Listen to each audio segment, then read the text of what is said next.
Radio Educación presenta El fin justifica a los medios. De las rotativas a la fibra óptica.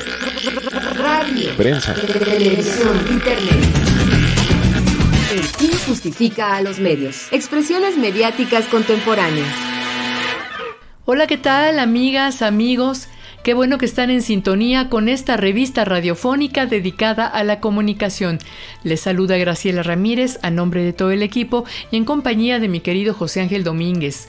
¿Cómo estás, José Ángel? Encantado de saludarte, Graciela, a ti y a todas las personas que están interesadas en los temas que abordamos semana a semana aquí en El Fin Justifica a los Medios. Gracias por acompañarnos. Pues estamos a unos días de que concluya el sexenio del presidente Andrés Manuel López Obrador. Sin duda, una administración controvertida y polémica, con aciertos y desaciertos en todos los ámbitos, pero con un reconocido éxito en su estrategia de comunicación. Las conferencias matutinas, o mejor conocidas como mañaneras, ocuparon en estos 6 años el grueso de la agenda de discusión pública. Representaron, pensamos, la mejor estrategia para una campaña permanente a favor de la Cuarta Transformación, en la que el presidente expuso sus filias y sus fobias, su amor a las causas sociales con las que coincidía y también su oposición a conservadores y neoliberales. Pues hoy vamos a hacer un balance de esta estrategia de comunicación en el gobierno del presidente Andrés Manuel López Obrador con dos queridos amigos, el doctor Felipe López Veneroni y el periodista Homero Campa. También les presentaremos un resumen de la charla con Julio Estrada y Mayra Mendoza en el Espacio 50 Radio, creado para celebrar los 50 años de trabajo de mi compañera Graciela Ramírez en el marco del centenario de Radio Educación. Estas videocharlas se pueden ver completas en nuestras redes sociales. Y además tendremos nuestro acostumbrado resumen con las noticias de comunicación más importantes de la semana. Quédese y participe aquí en El Fin Justifica a los Medios.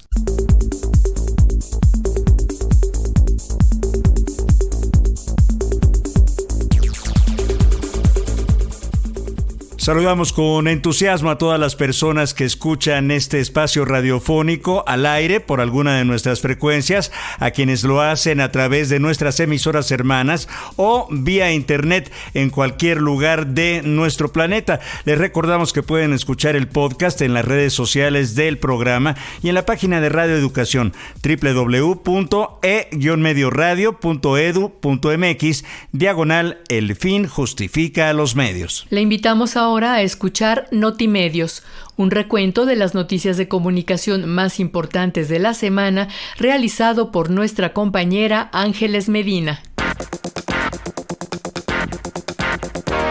Notimedios.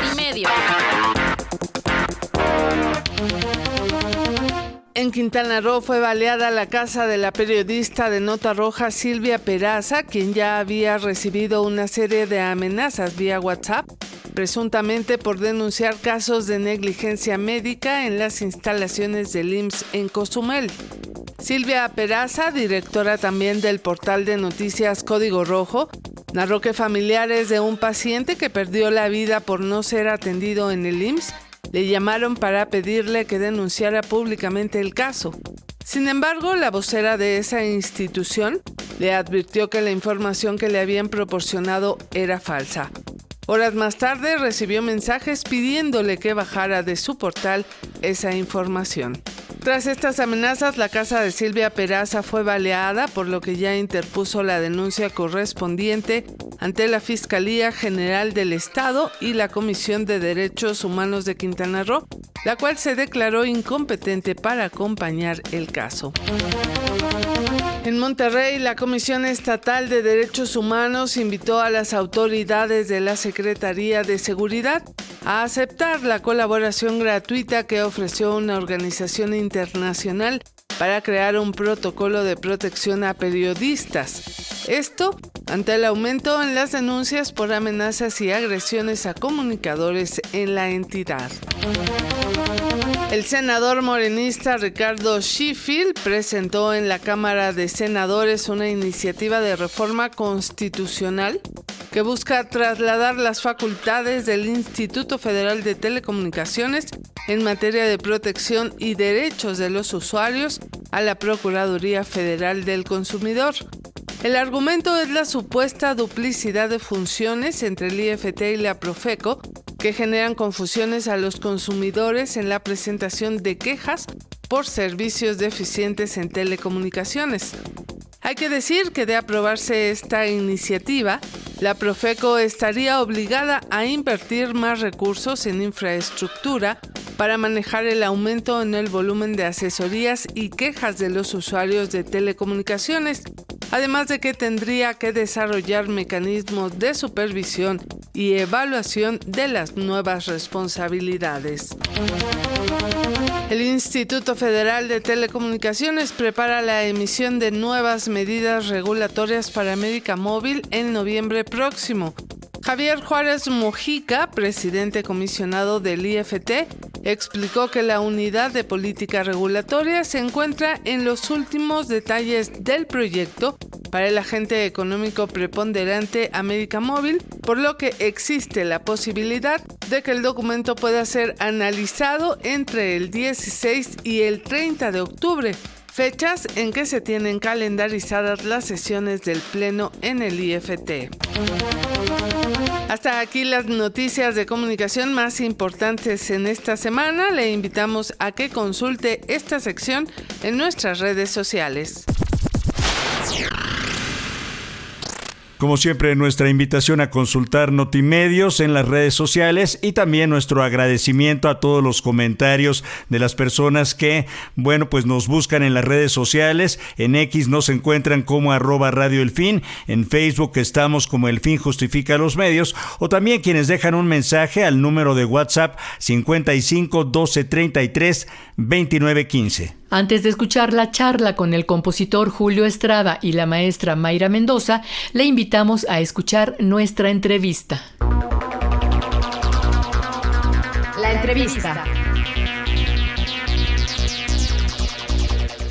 Balance de comunicación del sexenio de Andrés Manuel López Obrador. A punto de concluir el primer sexenio de la Cuarta Transformación, vamos a analizar la política seguida en materia de comunicación, la cual para muchos ha significado una estrategia exitosa para posicionar el discurso oficial e incidir en la agenda mediática.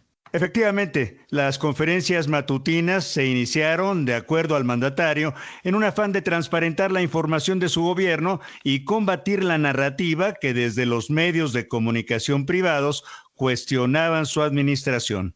Contra muchos pronósticos, se llevaron a cabo más de 1,000 mañaneras, que sin duda desbancaron la narrativa de los medios tradicionales y posicionaron a medios alternativos y a las redes sociodigitales como actores mediáticos emergentes que influyeron fuertemente en la formación del imaginario social. De esto vamos a conversar con Homero Campa, maestro en periodismo, exeditor en jefe del semanario Proceso. Homero tiene una amplia trayectoria periodística, ha sido corresponsal y también escritor, además de que se especializa en temas de análisis editorial, interés periodístico y nuevas estructuras temáticas narrativas en el periodismo. Bienvenido, Homero, muchas gracias. Muchas gracias, Graciela. Es un placer estar con ustedes y con tu auditorio. También está con nosotros el doctor Felipe López Veneroni, maestro, doctor titulado en la UNAM y en la Universidad de Cambridge. Él es profesor de tiempo completo de la UNAM, experto en análisis del discurso, ha sido director de Radio UNAM y defensor de las audiencias del Canal 11. Y como siempre es un placer saludarte y darte la bienvenida a este espacio, mi estimado Felipe López Veneroni. Gracias por tu tiempo. Muchísimas gracias por la invitación, muchos saludos a Homero, a Graciela y a todo el auditorio. Muchas gracias, pues es un gusto y un honor tenerlos aquí en el programa. Y para entrarle directo al tema, ¿cuál sería el balance que harían de la estrategia de comunicación de Andrés Manuel López Obrador a 6 años de distancia? Antes que nada, creo que es importantísimo señalar que efectivamente la estrategia de las mañaneras de Andrés Manuel López Obrador ayudaron a dos cosas, que ya lo he comentado en otra ocasión. Primero, efectivamente a generar una agenda mediática distinta a la de los medios comerciales, distinta a la de los intereses periodísticos, digamos, más conservadores, presentar una narrativa distinta, pero también fue un modo de hablar directamente con un sector de la población que había estado, digamos, marginado como el sujeto de apelación del discurso político. Realmente López Obrador supo utilizar este espacio para llegar y conectar con ese amplio sector que, lo hemos visto en 2 procesos electorales, le han dado su apoyo y su voto. ¿Qué dirías tú, Homero? ¿Sirvieron estas mañaneras para, de alguna manera, fortalecer la transparencia y la libertad de expresión en nuestro país, además de ser un instrumento muy eficaz para posicionar el discurso oficial del presidente y su administración? ¿Cuál es tu punto de vista? Bueno, para los fines de López Obrador y de la 4T fue una estrategia exitosa. Las mañaneras fue un instrumento muy exitoso para sus fines, pero no necesariamente para transparentar la gestión del gobierno, sino no creo que haya sido un ejercicio cotidiano de transparencia y rendición de cuentas. Creo más bien que fue un ejercicio cotidiano de establecer y posicionar los temas que el presidente quería en la agenda pública y desde ahí, de hecho, marcar la agenda política. En ese sentido, fue una estrategia en efecto exitosa. Si hablamos de transparencia y rendición de cuentas, pues diría yo que al mismo tiempo, bueno, primero el presidente contestaba lo que él quería, obviamente, es decir, no necesariamente contestaba las preguntas que se le formulaban, se desviaba a otros temas y servía más bien para atacar o descalificar a sus opositores. Paralelamente, digo, había en las mañaneras información, pero también había verdades a medias o medias verdades y también, francamente, algunas mentiras abiertas. Yo podría decir que en términos de transparencia y rendición de cuenta hay un contraste o donde podría verse que podría ejercerse mejor esto desde el gobierno es en las solicitudes de información a través de la ley de transparencia. Y en este gobierno particularmente las negativas a las solicitudes de información fueron cotidianas, sistemáticas. Desde el periodismo teníamos que recurrir las respuestas que daban los sujetos obligados a las solicitudes de información pública que, de acuerdo con la ley de transparencia, se nos debería dar. El argumento tradicional era que no existía la información. El presidente en algunas ocasiones mencionaba un estudio en la mañanera y de inmediato reporteros pedían por transparencia ese estudio y la respuesta oficial era inexistente y se tenían que recurrir. Me parece que nunca como en este sexenio se recurrió tanto a los rechazos de las solicitudes que desde el gobierno se hacían. Eso habla pues de que no había tanta transparencia ni rendición de cuentas. Muchas bases de datos abiertas que había se eliminaron o se disminuyeron. Es como un dato muy concreto de cómo realmente la transparencia y la rendición de cuentas no fueron un activo de este gobierno. Definitivamente las mañaneras pues pudieron no ser una forma efectiva de rendición de cuentas y de transparencia, pero lo que es indudable es que lograron controlar la agenda setting, ¿no? O sea, desbancaron a estos líderes de opinión que venían desde hace décadas posicionando los temas que se repetían en todos los medios y pues ahora surgieron varios otros líderes líderes de opinión, digámosle así, otros periodistas que incursionaron desde Internet y las mismas redes sociales. ¿Cómo vieron esto ustedes? ¿Cómo cambió esa dinámica de control de los medios desde el Estado? Felipe. Mira, yo creo que uno de los puntos fundamentales es que hay que entender las mañaneras básicamente como una forma de acción política. En algún momento dado yo dije que cuando Daniel Cosío Villegas publicó allá por los 70s aquel libro que llamaba El estilo personal de gobernar, en referencia a la forma de ejercer el poder de Luis Echeverría, ahora lo podríamos ver como el estilo personal de informar. Coincido con Homero totalmente desde el punto de vista del trabajo periodístico, que hay muchas cuestiones que quedaron por ahí en bambalinas, que no fueron claras, incluso, digamos, una creación de una narrativa, el famoso uso de yo tengo otros datos, que efectivamente podrían prestarse a sospecha, a debate, pero desde el punto de vista político, desde el punto de vista de la cohesión del proyecto político de López Obrador con este grupo social que lo ha apoyado y lo vimos precisamente en la ceremonia del 16 de septiembre, por ejemplo, la noche del 15, fue realmente muy interesante y como bien dices, le dio voz a otros periodistas que, bueno, ahora también se les ha acusado de ser los nuevos, digamos, adeptos al discurso oficial, pero que a través precisamente de plataformas en Internet, de alguna manera, si no desplazaron del todo, sí llegaron a ocupar diferentes espacios que los hacían competitivos con los medios tradicionales. Un problema fundamental, y lo hemos platicado en otras ocasiones, de la prensa en México en general, particularmente de la radio y la televisión, es su falta de credibilidad. Ahí hay unos estudios de parametría, y eso sí los pueden verificar, estimado Homero, donde precisamente se habla de, tenemos un grado de credibilidad menor al 20%.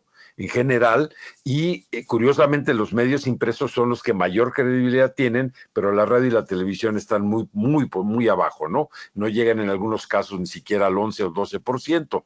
Y esto es importante porque ese vacío de credibilidad lo llena, para bien o para mal, esta narrativa de López Obrador, que de alguna manera ocupa el centro del escenario y, como bien señalas, establece pues una agenda personal, una agenda conveniente a su propia visión del poder y que es replicada o de alguna manera apoyada por estas nuevas voces que surgieron, Álvaro Delgado entre otros, por ejemplo,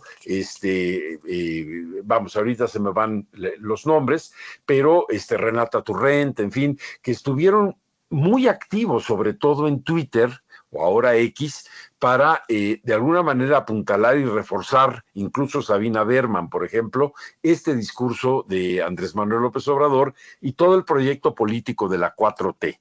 Con esto, efectivamente, no quiero decir que necesariamente hayan operado desde la lógica de una información clara y precisa, sino, repito, desde un proyecto político que muy probablemente es lo que sigamos viendo en los próximos años. Claro, y bueno, ahí podríamos hablar de evolución del ecosistema mediático en esto que estamos atestiguando, pero también entonces si las mañaneras coincidimos o concedemos que fueron una estrategia exitosa en materia de comunicación política, ¿hay alguna contradicción en el sentido de que esta administración sigue entregando grandes cantidades de dinero a medios que mayoritariamente pues se han dedicado a criticar, a cuestionar a esta administración? ¿Hay lógica ahí contraria a la política mexicana, Homero, del te pago, pero ahora para que me pegues? En el tema de la publicidad oficial, si bien se redujo el gasto de publicidad durante en más del 50% respecto del sexenio de Peña Nieto, el gobierno de AMLO mantuvo la distribución de la publicidad oficial con base en criterios discrecionales y criterios políticos. Esto es, de alguna manera, para premiar o castigar a los medios en función de su cobertura favorable o crítica a la gestión gubernamental. Mira, revisando aquí datos rápidos, en 2023 el publicidad oficial fueron 2.559 millones de pesos. Se distribuyó en 424 medios de comunicación. pero solo 10 concentraron el 45.5% del presupuesto. Esto de acuerdo con un estudio que hizo Artículo 19 y Fundar, ¿no? Dentro de esos beneficiarios de la publicidad oficial hay, están las televisoras, Televisa y TV Azteca, pero también están como gran beneficiario con un porcentaje de 9.4% La Jornada. Y dentro de esos beneficiarios están algunos medios pequeñitos, pero que tienen muchísima más publicidad que algunos medios nacionales. Por ejemplo, la Organización Editorial Acuario, del grupo Cantón Cetina, tuvo 2.44%, eso equivale a 63 millones. Compañía editora del Mayap, que edita el periódico Por Esto, de propiedad de Mario Menéndez, obtuvo 2.22%, son 56 millones de pesos. Estamos hablando solo del ejercicio del año pasado, de 2023, pero la tendencia en todo el sexenio fue similar. Es decir, la publicidad oficial, a pesar de que hubo un exhorto por parte de la Suprema Corte a la Cámara de Diputados para que legislara subsanando las lagunas y las distorsiones de la llamada Ley Chayote. A pesar de ello, en realidad este gobierno no le interesó operar para que los criterios de distribución de la publicidad oficial fueran más técnicos y menos políticos.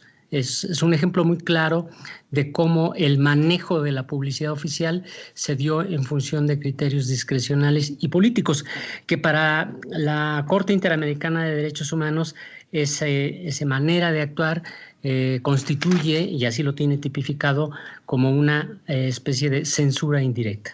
Invitamos a todas las personas que nos escuchan a darnos su opinión, su punto de vista, comunicarse con la producción del Fin Justifica los Medios en torno al tema que nos ocupa hoy. Intentamos un balance de la comunicación política del sexenio de Andrés Manuel López Obrador. Póngase en contacto.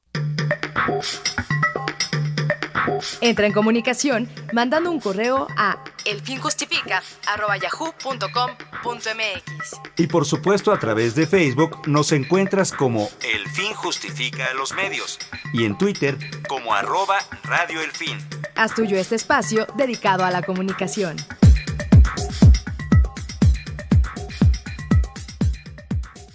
Nuestros invitados son Felipe López Veneroni y Homero Campa y conversamos en torno al balance en materia de comunicación del sexenio del presidente Andrés Manuel López Obrador, que está a unos cuantos días de concluir. Y bueno, no todo fueron mañaneras.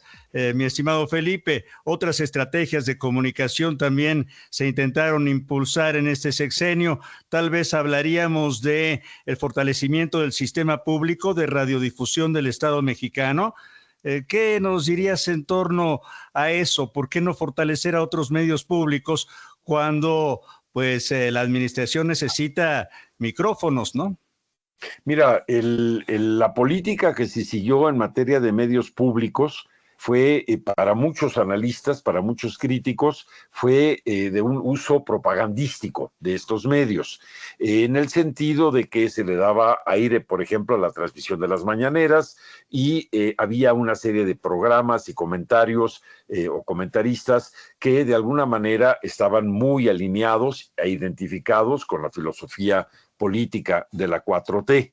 Hubo muchas quejas y comentarios críticos por parte de diferentes analistas y mi propia experiencia en Canal 11 durante 9 años, antes de que llegara el sexenio de López Obrador y prácticamente ya hasta diciembre del 2023, fue que efectivamente, cuando menos Canal 11 mantenía una tensión dinámica entre, por ejemplo, programas que muchos veían como pro 4T.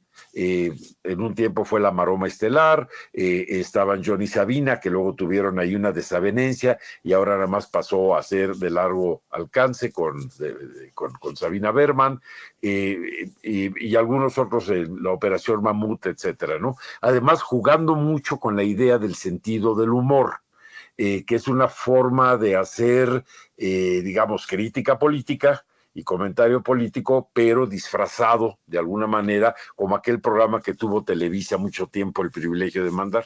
Pero por otro lado, Canal 11 también mantuvo los dos programas que a mi juicio han sido más críticos a la 4T. Uno fue Primer Plano, donde incluso una de las principales participantes, la doctora María Amparo Casar, pues bueno, es la presidenta de Mexicanos contra la Corrupción, un grupo que independientemente de nuestra opinión, estaba ligado a Claudio X González, que sabemos mantuvo una relación de mucha tensión con el presidente, y el otro programa fue Dinero y Poder, de Ezra Shabot con Macario Schettino, que literalmente Tiro por Viaje era de una, digamos, crítica devastadora a todo lo que tuviese que ver con la 4T.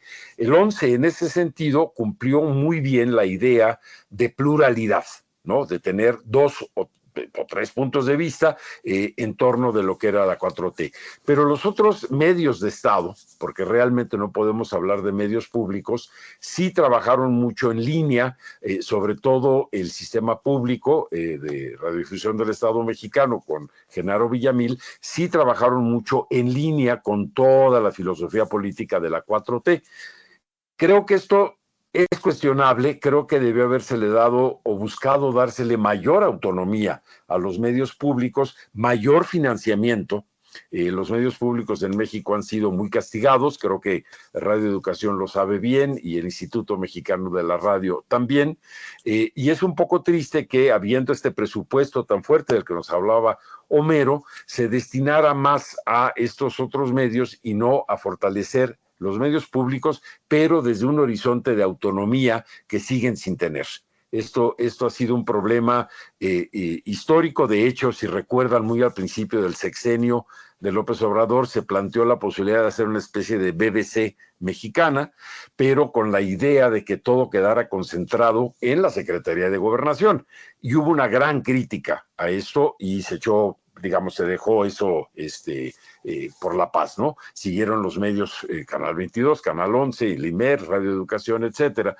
Entonces, creo que esa es una asignatura pendiente, no solo de este gobierno, sino de los gobiernos anteriores, realmente crear una infraestructura jurídico-financiera que permita una verdadera autonomía de los medios públicos, sin que estos medios se vuelvan públicos.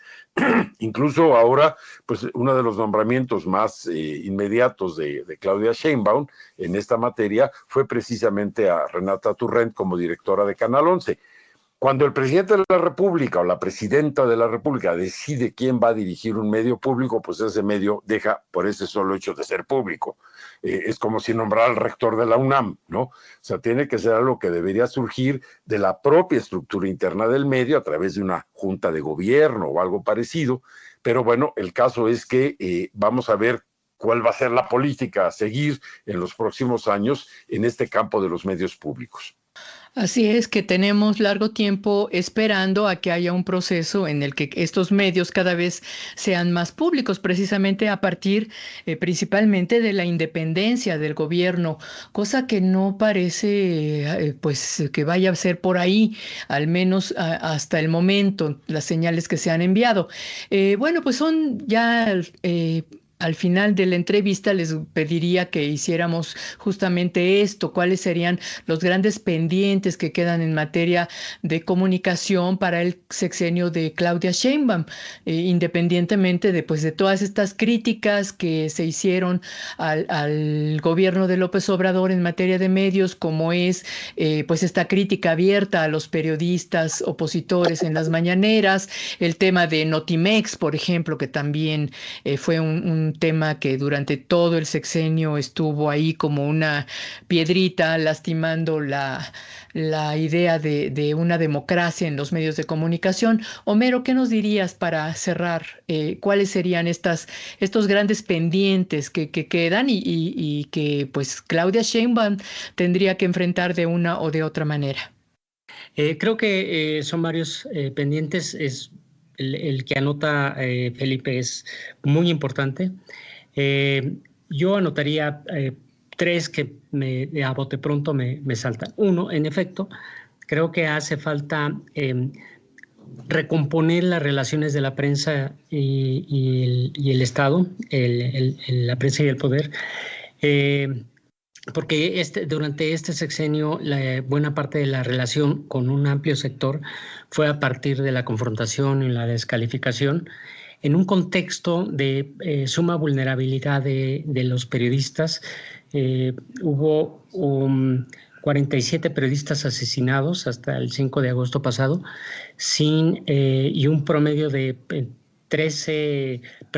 de un agredido o un ataque a periodistas cada 13 horas. Es decir, por ejemplo, el marco de seguridad que debe tener la prensa para ejercer su oficio no lo tuvo especialmente en este gobierno. Es decir, no hubo ese marco que permitiera de manera segura a los periodistas o a los informadores ejercer su oficio sin sentirse vulnerables, no solo por el Estado, me refiero en general los poderes fácticos, ¿no? Que puede ser crimen organizado, pero también caciques locales, empresarios, sindicatos, etcétera. Entonces, por ejemplo, el volver a recomponer la relación entre la prensa, los distintos tipos de prensa, los distintos sectores y el gobierno, creo que es uno de los asuntos pendientes. El otro me parece que es, en efecto, ver cómo se va a hacer el tema de transparencia y rendición de cuenta, porque el panorama que se plantea con la desaparición del INAI es que es más opacidad y menos transparencia. El recuperar una agencia del Estado, no del gobierno, del Estado, como era la Notimex, creo que un asunto, una asignatura pendiente, concebida además con una visión geopolítica o internacional, donde Notimex devuelva la mirada que debe tener en función de los intereses de México, que puede tener sobre los asuntos internacionales. De bote pronto anotaría esos 3 pendientes.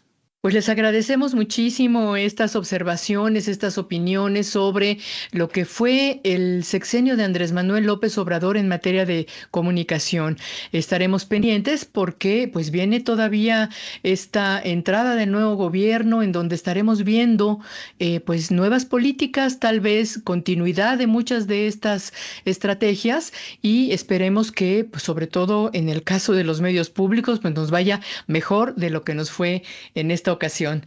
Muchísimas gracias, Felipe López Veneroni, Homero Campa.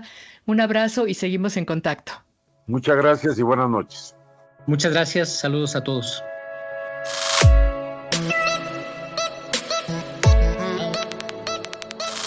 A continuación los invitamos a escuchar un resumen de la videocharla que sostuvo Graciela Ramírez con Julio Estrada y Mayra Mendoza.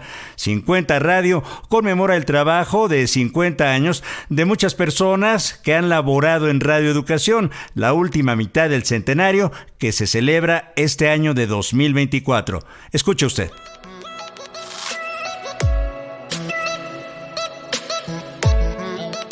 Con motivo del centenario de Radio Educación y su 50 aniversario en esta emisora, Graciela Ramírez nos brinda una oportunidad única de revivir la historia a través de charlas exclusivas con personalidades clave. En este episodio nos acompaña Mayra Mendoza Reyes y Julio Estrada, 2 personajes que revolucionaron la programación musical en los años 70. Escuchemos sus recuerdos y reflexiones. Hacia enero de 1972, quien fue director de Radio Universidad, Raúl Cosío, me invitó a una comida. Y en esa comida había una dama, que era la doctora Millán, María del Carmen Millán, profesora de la Facultad de Filosofía y Letras, una experta en literatura mexicana, y en medio de la conversación me preguntó, ¿usted qué opina de la radio en México? Dije, bueno, hay bueno y hay malo. Me dijo, lo bueno me imagino que será Radio Universidad. Dije, bueno, usted mismo lo ha dicho. ¿Y lo malo? Bueno, lo malo, lo peor, es Radio Educación. No me diga. ¿Por qué? Bueno, pues porque Radio Educación transmite todos los días las suites para cello solo de Bach y las pasiones de Bach, completas, todos los días, y nada más. Me parece que es un gran desperdicio de tiempo, no el que se le dedique a Bach todo ese tiempo, pero sí el que no se forme a la gente. Entonces debe haber ahí algún programador bastante malo. Ah, qué bueno que me lo dice. Un par de semanas después alguien fue a buscarme a las clases que yo daba en el Centro Universitario de Estudios Cinematográficos, Enrique Atonal, se llamaba, es un nombre náhuatl, por cierto. Me dijo, oye, ¿te quieren conocer allá en Radio Educación? Le dije, no, hombre, ¿no? ¿Para qué? Me dijo, no, hay unas personas ahí que quieren conocerte. Le dije, no, ¿a qué voy a ir? No, por favor, ven, ahí hay alguien, una persona interesada en que vayas. Le dije, bueno, si no hay más remedio, voy. Fui y entré a la dirección y me encontré justamente con doña María del Carmen Millán. Le dije, ay, caramba, ¿usted aquí? Me dijo, sí, mijito, usted que critica tan fuerte, le pido que venga a criticar, pero constructivamente, y nos proponga algo nuevo. Algo en donde usted pueda estar satisfecho, pero yo también y el público. Y dije, bueno, lo primero que hay que hacer aquí sería cambiar al director y al programador de música. Bueno, eso será cuestión mía. Le dije, bueno, si es cuestión de usted, yo en 6 meses diseño lo que hay que hacer, y si en 6 meses no está instaurado eso, me voy. Pero yo comienzo ofreciéndole mis servicios con mucho gusto, pero antes que nada mi renuncia. Si trabajar en el gobierno para mí es una cosa difícil, no soy partidario de trabajar en el gobierno, trabajo en una institución autónoma, pero si trabajo en el gobierno, pongo mis condiciones, no me las ponen a mí. Me dijo, usted, mijito, quiere mandar por todos lados. Le dije, sí, prefiero que mandarme yo a que me mande el gobierno. Fue a partir de ahí muy respetuosa, y después, cuando finalmente, a los 6 meses, cambió el director y el programador y me encargaron a mí ya de que se implementara el diseño que yo había hecho, pues nos llevábamos magníficamente bien y durante años tuvimos una espléndida relación de amistad y de profesionalidad, ¿no? La radio. Fue una... Yo, ¿qué hice? O sea, llevé a mis alumnos de composición, yo daba una clase que se llamaba de música experimental en la entonces Escuela Nacional de Música, y ahí estaban mis alumnos, Mayra Mendoza, Águeda González, Alfredo Mendoza, José Luis Estrada, no era pariente mío, pero había 3 o 4 personas más, y dije, bueno, estabas tú. Entre ellos estaba yo. Entre ellos estabas tú. Y éramos en total 6 alumnos, creo, 7, uno por cada día de la semana, y tenían todos ellos, digamos, la obligación de programar cada uno un día. Esa era la tarea. Y yo venía solamente los sábados en la mañana, allí, no a las oficinas aquí adentro, sino pedí que hubiera unas sombrillas y unas mesas circulares para estar en un jardín, en un lugar libre de burocracia, ¿no? En Tabiqueros. En Tabiqueros. Y luego aquí también están esas sombrillas. En Radio Educación, esas sombrillas fueron una ocurrencia bastante buena, porque después ya se usa para tomar el café o lo que sea, ¿no? Pero ahí revisaba la programación y la condición era esta. Yo en aquella época estudiaba la estructura matemática del cubo, el Instituto de Matemáticas Aplicadas y Sistemas. Entonces, si hacíamos rotaciones del cubo, tiene 8 vértices, ¿no? 8 puntos. Entonces yo les pedía a cada uno de ustedes que tomaran en consideración 8 aspectos, 8 ideas o 8 informaciones. Por ejemplo, para cualquier música, el país de origen, el idioma, el instrumento, el género, la duración, la época. ¿Qué más, Mayra? El género. ¿El género ya estuvo? Bueno. Si era música clásica o música popular. Tradicional, folclórica, el tema, ¿no? El tema, bueno. Entonces había esos 8 temas y la idea era que para transitar de un punto al otro se mantuvieran 7 datos y solo se cambiara uno. Con lo cual, por ejemplo, si yo estaba partiendo hacia música de México y utilizaba guitarra, podía pasar a cualquier otro país que no fuera México, pero utilizando la música para guitarra, y si había sido clásica, clásica también, y si había durado poco, pues que durara poco, y así sucesivamente. Y con eso daba unas transiciones de tipo muy continuo, en donde casi no se notaba el cambio de una a otra. Pero lo que hacíamos todos los días, y era obligado, era dar la vuelta al mundo. La vuelta al mundo en 24 horas. Bueno, no programamos 24 horas, ¿verdad, Mayra? No, era menos, no me acuerdo cuánto era. Pero inicialmente eran 4 horas, luego 8 horas, fue aumentando a 12. ¿no? Pero en ese tiempo no había casi programas, así que teníamos horas corridas muy largas para poder hacer todos estos recorridos, que eran unas verdaderas curadurías, ¿no? Porque eran muy cuidadas, además había que pasar por la música de todos los países, de todas las épocas, de todos los géneros, y era una forma de enseñarle a la gente, abrirle un abanico de posibilidades que no conocía, porque ninguna otra radiodifusora en México tenía esta riqueza musical que ya tenía en ese entonces la Fonoteca de Radio Educación. Pero además fue muy formativo para todos los estudiantes, porque tenían que conocer música de todo orden, música folclórica, popular, tradicional, clásica, electrónica clásica, todas las variantes que hubiera posibles, ¿no? Entonces, claro, yo tenía que ir a buscar en las disqueras toda la música que se pudiera necesitar para implementarla y ponerla en Radio Educación.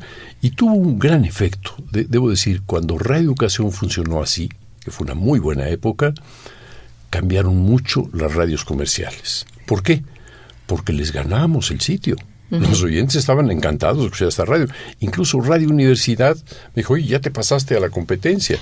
Yo era asesor de Radio Universidad y asesor aquí. Afortunadamente. Pero bueno, le dije, bueno, son dos tipos de música, son dos tipos de cosas. Si quieren, cambiamos. Dije, no queremos que cambies a que sea como Radio Educación, Radio Universidad. Dije, eso no lo podría hacer nunca. Radio Universidad es otra cosa. Claro.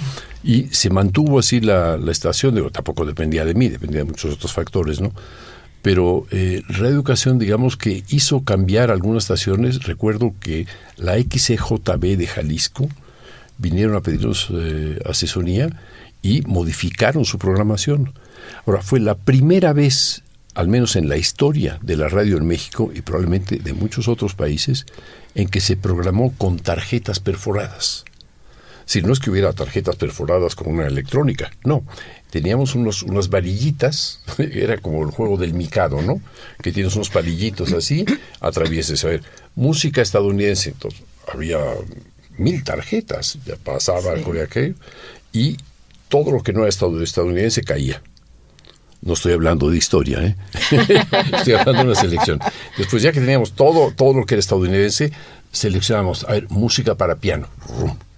Entonces venían todas las obras para piano que tuviéramos. Popular, entonces caían todas las populares. Era como un sistema manual y había colores, ¿no? Porque colores, la gran diversidad de música necesitaba clasificarse, por supuesto, ¿no? Teníamos estas tarjetas que me acuerdo que el amarillo era para el folclore europeo, ¿no? El rojo creo que era rock, había el jazz, había música africana, habría la música clásica, por supuesto, música mexicana, que era el color verde, música latinoamericana, que estaba muy de moda en ese tiempo, Mayra, ¿te acuerdas? Sí, claro. Y además música étnica de todo el mundo, que no había posibilidad de escucharlo en otra estación, incluso ni siquiera en ese tiempo en Radio UNAM.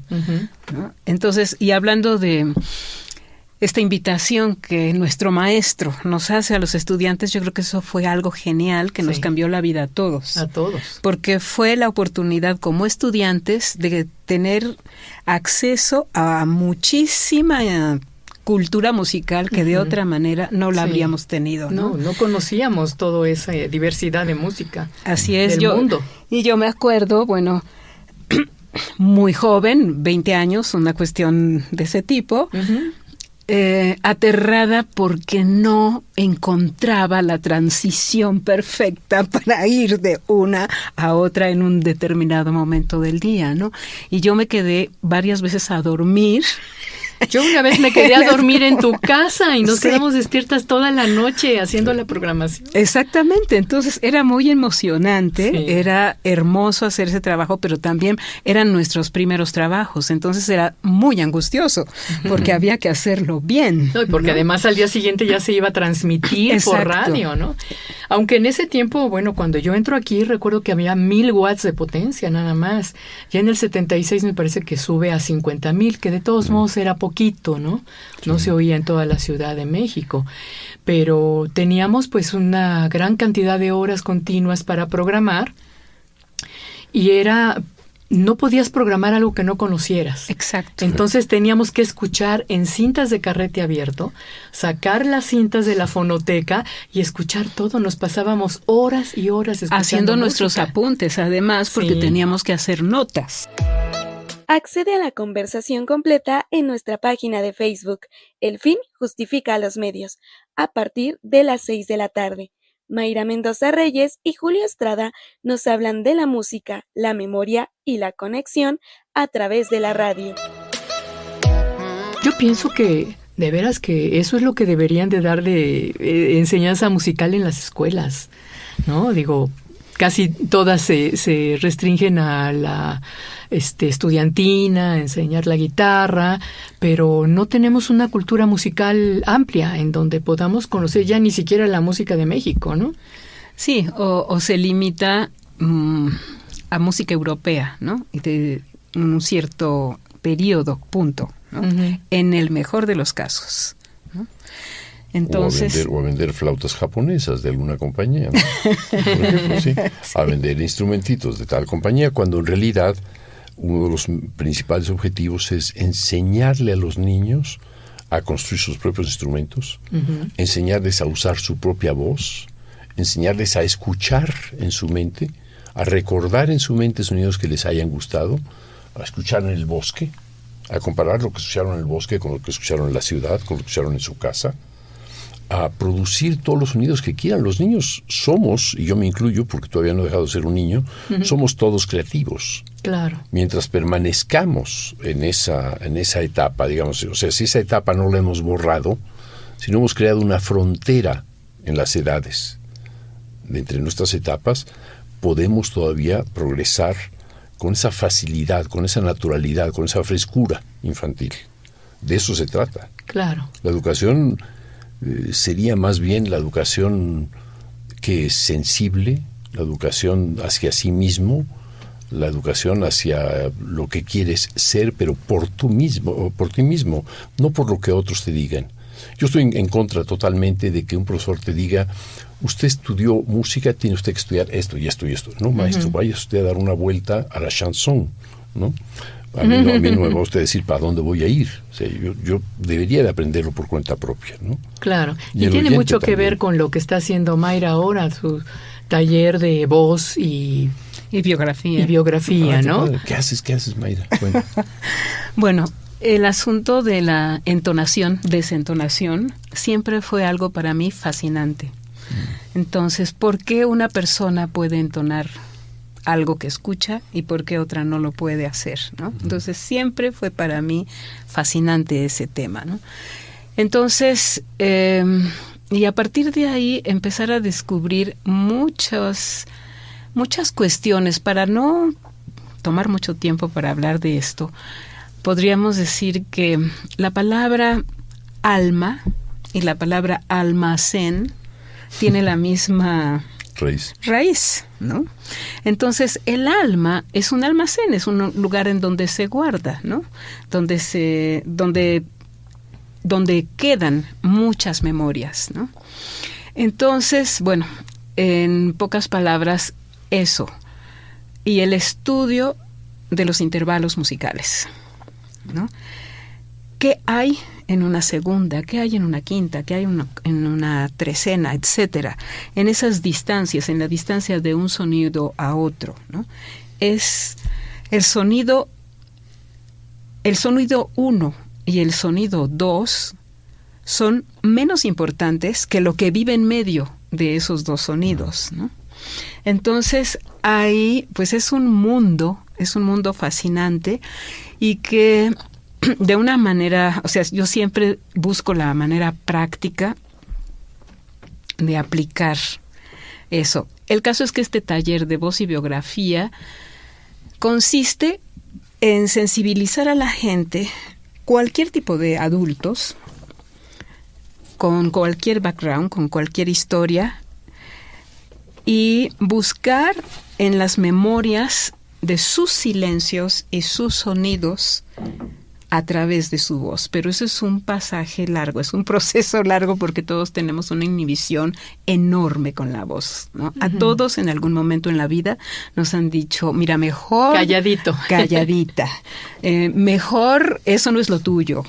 Tú mejor haz otra cosa. Entonces, en todo el mundo, no es algo localizable en algún punto ni de la época, ni del tiempo, ni del espacio.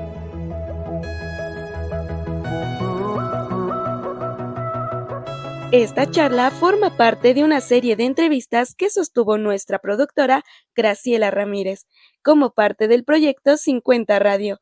Descubre esta y otras conversaciones con personajes que han pasado por nuestra emisora centenaria. En la página de Facebook, El fin justifica a los medios.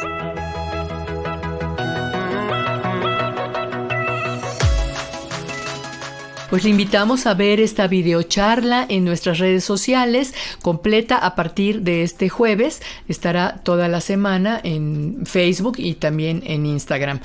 Pues le invitamos a que comparta esta videocharla también y a que nos dé sus comentarios a través de nuestras redes sociales. En X nos encuentra como @radioelfin, en Facebook estamos como El Fin Justifica a los Medios y por WhatsApp estamos recibiendo sus comentarios en el 55 12 33 29 15.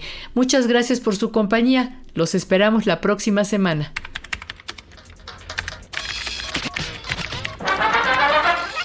Radio Educación presentó El fin justifica a los medios. Expresiones mediáticas contemporáneas. El fin justifica a los medios. Trabajamos para usted Guillermo Lagarda, Alexia Cervantes, Karen Sanabria, Lisbeth García, Ángeles Medina y José Ángel Domínguez en una producción de Graciela Ramírez para Radio Educación.